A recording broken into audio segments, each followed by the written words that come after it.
생생하게 상생하며 YTN 라디오 생생경제. 안녕하세요. YTN 라디오 생생경제 김혜민입니다. 드디어 우리의 BTS가 그래미 시상식 베스트 팝 듀오 그룹 퍼포먼스 부문에 올랐습니다. 정말 대단합니다. 같이 후보에 오른 사람들이 저스틴 비버, 레이디 가가예요. 방탄소년단은 한국 가수로는 최초로 미국 3대 음악 시상식에서 모두 후보에 오르는 기록을 갖게 됐습니다. 정말 우리는 국제적인 스타를 보유한 국가가 됐습니다. 그리고 오늘도 또 다른 국제적인 스타 백신을 보유하기 위한 노력이 전 세계적으로 계속되고 있습니다. 물론 지금은 속도 중요합니다. 하지만 실력 있는 BTS가 전 세계의 실력으로 인정받은 것처럼 결국은 안전하고 확실한 효과가 있어야 한다는 것 잘 아시죠? 2020년 11월 25일 YTN 라디오 생생경제 지금 시작합니다.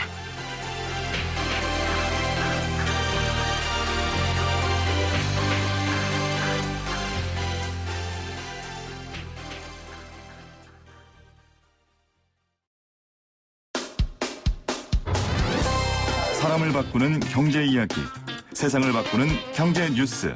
YTN 라디오 생생경제.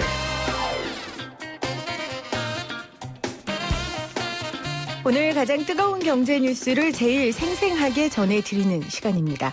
대한항공의 아시아나항공 인수권 생생경제에서 계속해서 다루겠다고 말씀드렸는데요.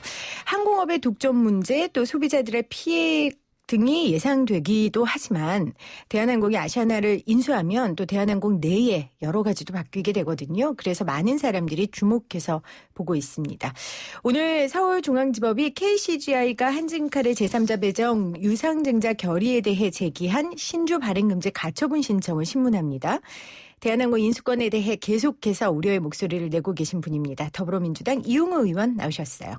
의원님 어서 오세요. 예, 안녕하세요. 더불어민주당 고양시장 이용호입니다. 네, 반갑습니다. 의원님뿐 아니라 박용진 의원, 민병덕 의원 등 해서 대한항공 인수권이 나오자마자 국회에서 기자회견을 하셨어요. 혈세로 재벌을 돕냐라고 아주 직설적인 표현을 하셨는데 사실 정부에서 추진하는 일에 대한 여당 의원분들의 주장이라 저는 더 눈이 가더라고요. 항공산업 개편은 반드시 필요한 일입니다. 근데 그 방법이 어떻게 객관적으로 잘 진행되어야 되는 게 필요한 거고요. 그런 부분에 있어가지고 M&A 딜은 보안이 되게 중요하기 때문에 늦게 알려지는데 공개됐을 때 제대로 체크했는지 점검하는 게 필요하고요. 근데 이 방안이 어느 한쪽 주조를 두둔한다 하든가 그런 게 돼서는 곤란하고 특히 경영권 분쟁이 있는 회사이기 때문에 거기서 산업은행의 중립적인 모습과 그리고 항공산업 개편을 적극적으로 잘 추진하려면 뭘 해야 되는지 네. 이런 것들을 따져봐야 되는 것이었습니다. 그래서 그 자리에서 이것이 최선이냐라고 문제 제기하신 거예요? 예, 그렇습니다. 그러니까 항공산업 개편은 반드시 있어야 한다라고 전제는 하셨어요. 항공산업은 최근 들어와서 코로나19 이전에도 규모의 경제가 필요했고 나라마다 항공산업의 통합 같은 것들이 많이 일어나고 있었습니다. 그렇기 때문에 산업정책적인 측면에서 필요한 것이죠. 그러면 최선이 아니라고 생각하시는 거잖아요. 지금 정부에서 추진하고 있는 이 안이. 예. 네, 그 이유에 대해서 제가 좀 여러 가지 여쭤보겠습니다. 일단 대한항공이 아시아나를 인수하는 데 있어서 넘어야 할 여러 산이 있어요. 첫 번째가 삼자연합 반발인데 여기서 삼자연합은 조원태 회장과 반대편에 있는 KCGI 또 조현아 부회장인가요? 네, 부회장 그리고 반도건설인데 제가 앞서서도 오늘 법원에서 삼자연합이 신청한 제3자 배정 유상증자 가처분 소송의 신문 기일이라고 해서 이거 너무 어려워요, 의원님. 이 신문이 무슨 의미를 갖고 있는 겁니까? 보통 가처분 소송이라고 하는 것은 본격적인 소송을 들어가기 전에 그 행위가 일어나 버리면 돌릴 수가 없기 때문에 그 주주총회 이전에 이게 발효되기 전에 일단 중지해달라. 일단 일단 네, 멈춰달라. 스탑. 그리고 따져보자. 네. 그런 겁니다. 그러면서 그 처분을 따져볼 사안이냐 아니면 그냥 넘어갈 사안이냐 이걸 따지는 것입니다. 뭘 멈추라는 거예요, 그러면? 그 산업은행을 통해 가지고 산업은행의 제3자 배정 그 증자를 중단을 해달라 네. 이런 겁니다.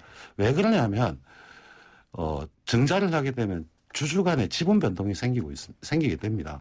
그때 제가 가지고 있는 지분 변동도 생기기 때문에 이거는 내 이익을 침해하는 것이다. 그 침해하기 때문에 침해하지 않는 방법으로 할 방법을 내가 제시할 테니까 일단 스톱을 하자. 이런 뜻입니다. 의원님은 생생경제 오셔서도 여러 번 주주들의 이익이 제일 중요하다 이런 말씀 많이 하셨잖아요. 그러니까 증자를 하면 주주들의 지분 변동이 당연히 이어지기 때문에 이렇게 지금 여러 가지 따져보지 않고 무조건 신주 발행을 하는 건 안 된다라는 말씀이신 네. 거고 그래서 KCGI 쪽에서 이제 가처분 신청을 한 거예요. 그러면 의원께서는 법원이 이걸 어떻게 할 거라고 보세요? 이게 그 회사의 정관이 있거든요. 네. 그러니까 원래 증자를 하게 되면 주주한테 우선 권리를 줍니다. 다 줘가지고 참여할 거냐 묻고 난 다음에 나 안 하겠어 하면 남는 걸 제3자 배정을 하는 그런 절차를 가집니다. 근데 이 경우에 있어가지고는 주주총회를 거치지 않고 하는 거거든요. 그럴 때 그 회사의 정관에 제3자 배정을 할 수 있는 근거가 명확하게 있습니다. 그러니까 한진칼의 경우에서 정관 8조 2항에 보면 긴급한 사안으로 자금을 기관 투자가나 금융기관에 조달하고자 할 때 자금을 할 수 있다. 이렇게 돼 있습니다. 그러면 여기서 중요한 건 긴급하냐. 아하. 그게 가장 큰 쟁점입니다. 네. 그래서 긴급하냐 안 하냐를 가지고 따질 수밖에 없고요. 근데 대법원 판례상으로는 경영권 분쟁이 있는 회사가 경영권을 지키기 위해서 제3자 배정하는 건 무효라는 판례가 있습니다. 그러니까 그 판례를 들은 겁니다. 근데 그 판례 중에 이제 받아들여진 게 있고 안 받아들여진 경우가 하나 있었는데요. 안 받아들여진 경우가 어떤 경우냐면 긴급한 걸 보여준 겁니다. 그 회사는 워크아웃을 들어가가지고 시장에서 자금 조달을 할 수 없는 상황이었어요.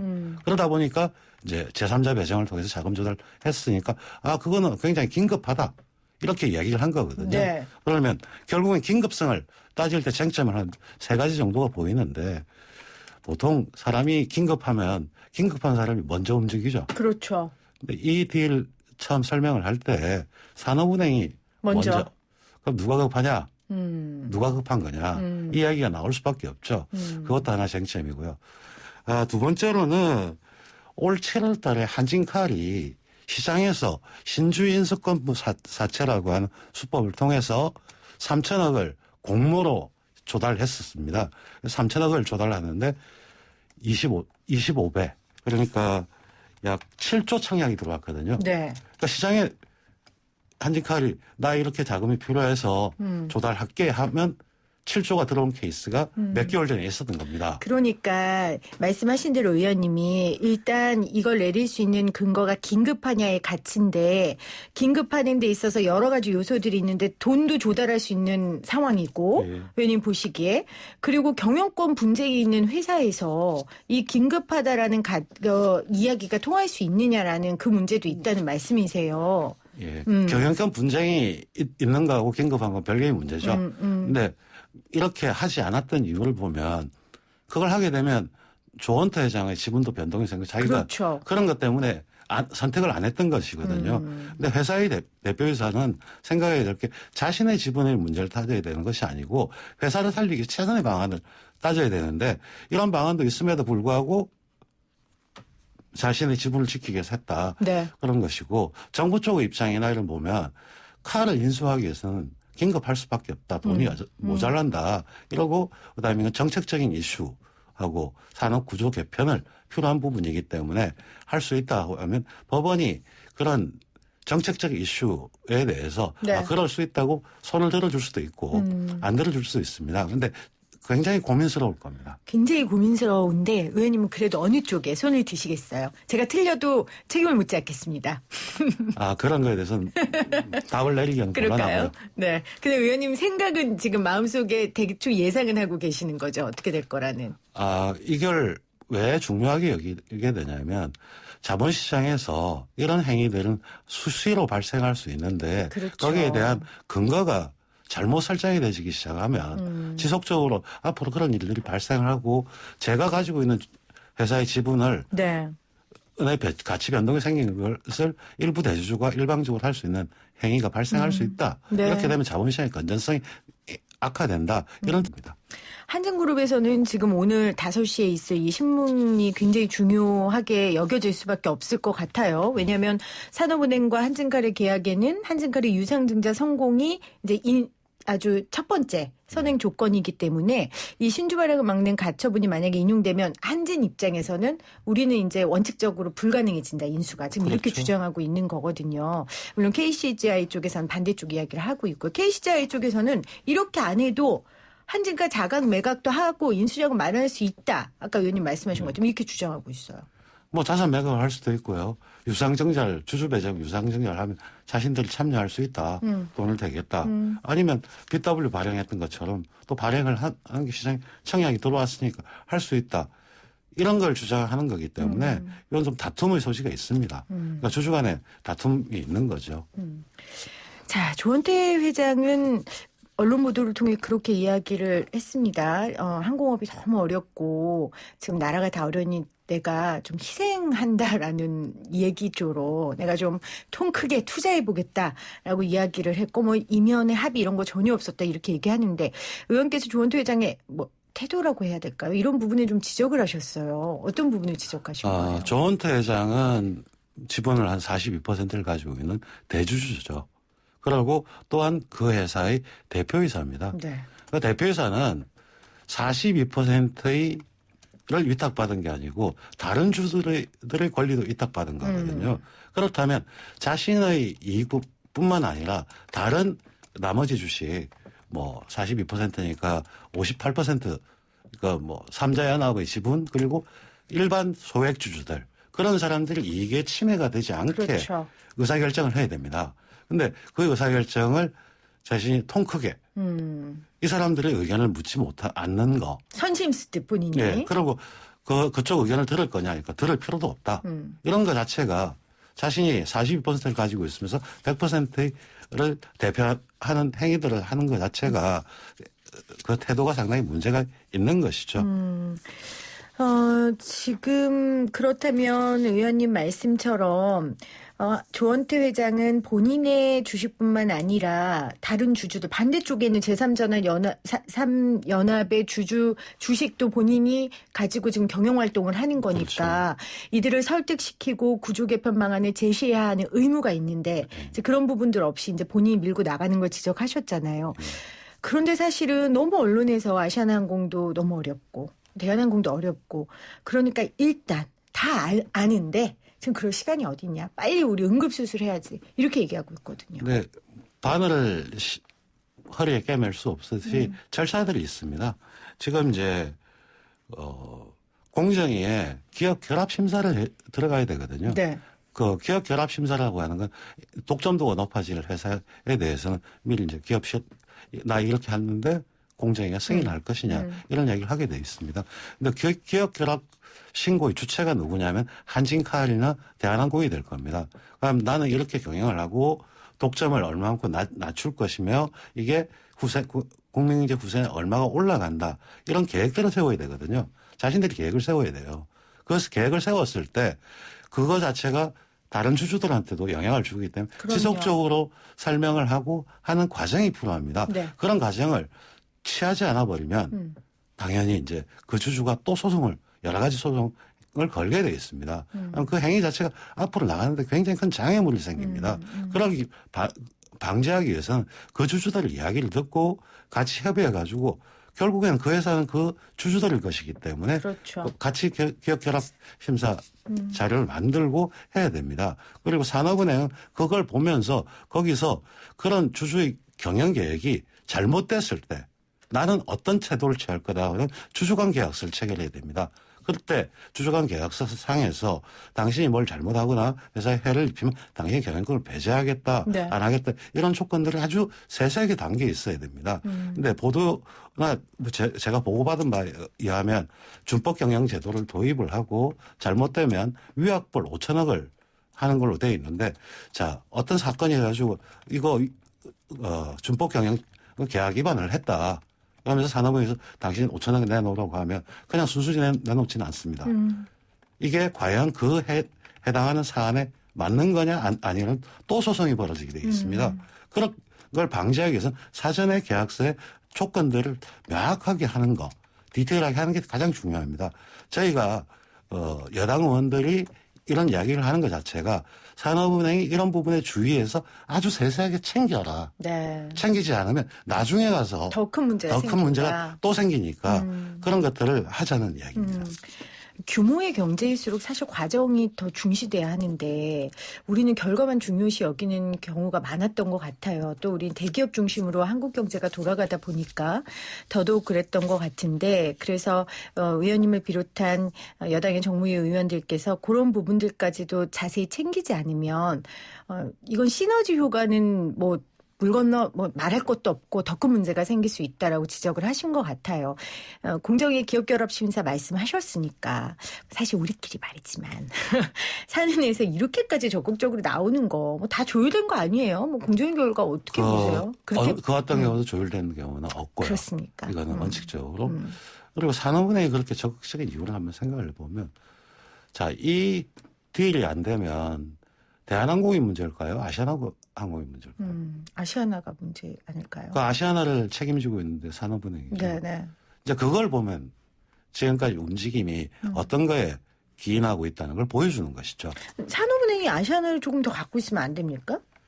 지금 아시아나가 재무 상태가 굉장히 좋지가 않고요. 근데 아시아나는 사실 코로나19가 오기 전에 또 작년, 재작년에도 계속 적자였습니다. 그렇죠. 그래서 적자가 왜 됐냐 보면 사실 그 회사의 박상구, 박창구 형제들 경영권 분쟁에 의해 가지고 아시아나의 식음료 사업을 떼내서 팔다든지 이런 행위를 했기 때문이거든요. 그래서 산업은행이 그 아시아나에 대해서 그 사람들의 지분에 대해서 담보를 가지고 돈을 빌려주고 상태이기 때문에 그게 문제가 되면 산업은행이 가장 큰 문제가 되고 결국 국민의 세금 문제가 됩니다. 그렇기 때문에 사실 이 산업은행이 그동안 그 구조조정을 하는 가장 근본적인 원칙이 있었습니다. 원칙은 뭐냐면 대주주의 책임 있는 역할을 물어야 된다. 네. 그럼 감자시켜야 되는 거였거든요. 두 번째가 이해관계자들이 적절하게 책임 분담을 해야 된다.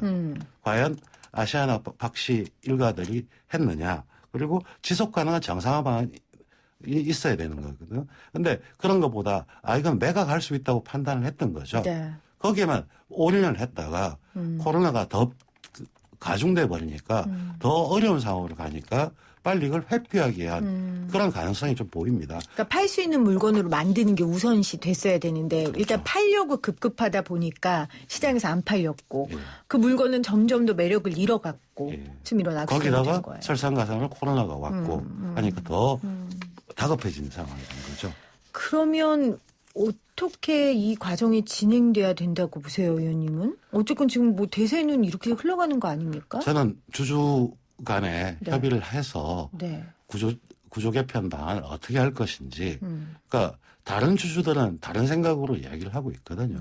그 사람들이 그런 이야기를 하는 건 자신의 이익을 위한 것도 있지만 회사가 좋아져야지만 자기도 자기 지분의 가치가 올라갈 수 있는 거거든요. 그럼 같이 머리를 맞대고 합의안을 조속히 이끌어내는 행동들을 해야 됩니다. 그런데 합의안을 이끌어내지 않고 이쪽에 회피를 한다면 그 사람들은 잘못이겠죠. 그러면 위임된 주주총회를 통해서 이쪽의 의견대로 가면 되는 거고 거기에 따라서 산업은행이 행동해 주면 되는 거거든요.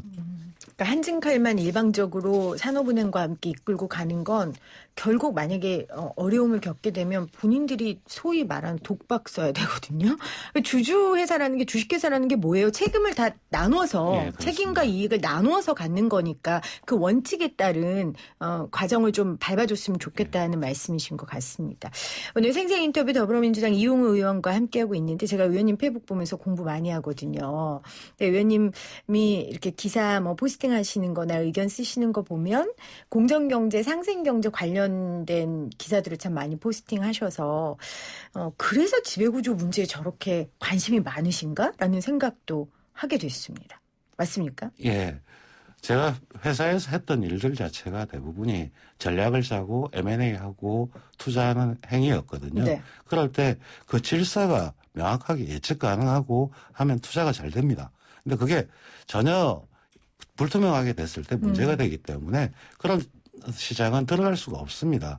그러니까 외국인 투자자나 요즘 동학개미든 이랬을 때는 가장 중요한 게 예측 가능한 질서. 네. 이런 것들을 만드는 게 가장 중요하다고 본 거죠. 예측 가능한 질서. 그러면 의원님께서 맨날 지적하시는 이 지배구조, 이 문제가 예측 가능하지 않는 질서에 어긋나는 일인 거죠? 예. 네. 그래서 최근에 현대차 지배구조 순환출자 해소 문제 목소리를 높이셨어요. 일단 이거 뭐가 문제입니까? 순환 출자라고 하는 걸 보기 전에 상호 출자를 일단 보겠습니다.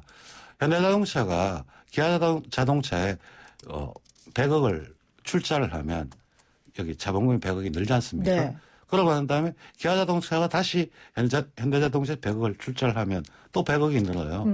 가공자본이기 때문에 상호 출자는 불법입니다. 근데 순환 출자는 거기 하나를 더 끼워 넣으면 됩니다. 현대자동차가 기아자동차에 출자를 하고 기아자동차가 현대모비스에 출자를 하고 모비스가 현대자동차를 출자하는 삼각구도를 만들어버리면 이게 실제 논리상으로 상호 출자가 불법이듯이 문제가 있는 거라고 하고 헌법상으로도 상당히 문제가 있는 사안으로 보고 있는 것입니다. 네. 그렇기 때문에 2012년경부터 이런 순환 출자를 제한을 해야 된다. 이것도 역시 박근혜 정부 때 나왔던 김종인 비대위원장이 제시했고 여야가 다 해야 되는 일이다. 이렇게 했던 것이고요. 다만 문제가 됐던 건 지금까지 상장하면서 돼 있는 걸 일거에 할 수가 없으니까 지금 것까지는 좀 인정을 해주자. 그리고 향후 개선을 하자.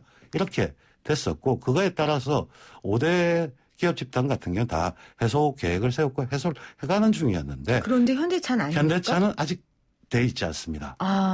근데 의원께서 지적하셨던 게 현대차가 지금 굉장히 코로나19 시대에 이제 뭐 그린 뉴딜이라든지 이런 부분에 굉장히 이익을 볼 회사인데 이런 부분을 빨리 해야 된다라고 지적하신 거잖아요. 사실 수소 차 이런 문제를 해서 수소 충전소를 짓는다. 인프라를 짓는 거는 현대차가 하는 일이 아니거든요. 우리 사회가 우리 경제 정책에 의해서 필요해서 갑니다. 그런데 거기서 수혜를 보는 건 현대자동차인데 그게 그렇다면 그 회사가 자신의 힘으로만 되는 게 아니기 때문에 그렇죠. 그러면 그런 과실들이 다른 주주들하고도 나눠줄 수 있는 그런 지배구조를 만들어야지 된다는 것이죠. 사실 현대차가 이 지배구조 개편을 2018년에 시도를 했었습니다. 그런데 시장에서 이건 일방적으로 대주주 위주로 돼 있기 때문에 다 거절당했기 때문에 일단 잠재워져 있던 것이고요. 그게 이제 그 2년이 지났고 새로 정책이 돼가는 과정에서 현대차는 스스로 발전된 모습들을 보여줘야 되는 게 아니냐 이런 생각입니다. 그래서 질의를 하신 거죠? 서면으로 순환 출자 해소 계획을 직접 답이 왔습니까? 서면 질의는 지난주에 했고요. 네. 어제 열렸던 전체회에서도 공정위원장한테 그걸 다 챙겨와라고 했습니다. 아마 현대차도 이 사안에 대해서는 잘 알고 있습니다. 네. 그렇기 때문에 나름 이제 계획을 세우고 있을 거고요. 그래서 계획에 대해서 저희 그 의원실이나 설명을 할 겁니다. 그런 것들 빨리빨리 해줘야지만 국민들한테 지지를 받는 현대차 그룹이 되리라고 봅니다. 공정경제 3법은 지금 어떻게 돼가고 있습니까, 의원님? 공정경제 3법은 지금 다 상임위에 상정이 돼서 가고 있고요. 네. 상법의 경우는 법사위에서 다루는데 그 법사위 내에서 토론이 좀 있었고요. 네. 그리고 저희 정무위에서 다루는 금융그룹법과 그리고 공정거래법은 법안이 상정돼서 이제 소위에 회부돼서 이제 논의가 시작되고 있습니다. 네. 시간이 걸릴 뿐이지 되는 거죠? 될 겁니다. 이거는 그동안 한 10년에 가까이 계속 논의가 되어 왔던 거고 저희 당 TF 같은 경우도 각각 의견을 수렴하면서 그 사안이 정확한 사안인지 이런 것들 계속 논의를 해왔기 때문에 네. 큰 틀의 변화는 없이 추진되리라고 봅니다. 알겠습니다. 오늘 더불어민주당 이용우 의원과 함께 대한항공 아시아나 인수권과 관련된 이야기 그리고 현대차의 지배구조 순환출자 계획에 대한 이야기까지 나눠봤습니다. 의원님 오늘 고맙습니다. 네, 고맙습니다.